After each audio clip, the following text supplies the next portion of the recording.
దేవాదాయ శాఖ అధికారిని శాంతి అనేటువంటి మహిళా అధికారిని ఆమె మీద ఆమె మాజీ భర్త చేసినటువంటి దారుణమైనటువంటి ఆరోపణలు, తాను విదేశాల్లో ఉంటే తన భార్య గర్భవతి అయింది విజయసాయిరెడ్డి కారణం అని చెప్పడం, ఇప్పుడు అందులో అసలు నిజాలు క్రమంగా వెలుగులోకి వస్తున్నాయి.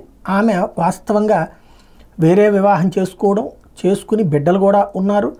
ఈ నేపథ్యంలో పాత బిడ్డలతో సహా వదిలేసుకుని ఎప్పుడో 10 ఏళ్ల క్రితం వదిలేస్తే ఎవరైనా సరే భర్త వైపు నుంచి భార్య పరిహారం అడుగుతుంది.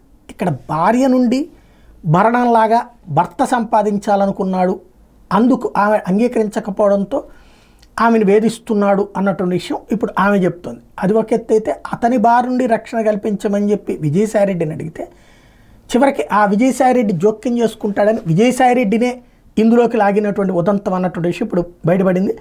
సహాయం కోసం అధికారి శాంతి నన్ను కలిసింది, అంత మాత్రాన అక్రమ సంబంధం వంటకడతారంటూ ఆయన ప్రశ్నించారు. విజయసాయిరెడ్డి నిజానిజాలు తెలుసుకోకుండా కొంతమంది జర్నలిస్టులు నా మీద వార్తలు రాస్తున్నారు, మా పార్టీకి చెందిన కొంతమంది నా మీద తప్పుడు ప్రచారం చేస్తున్నారు అంటూ ఆయన తాజాగా చేసినటువంటి ప్రకటన ఇక్కడ కీలకమైంది.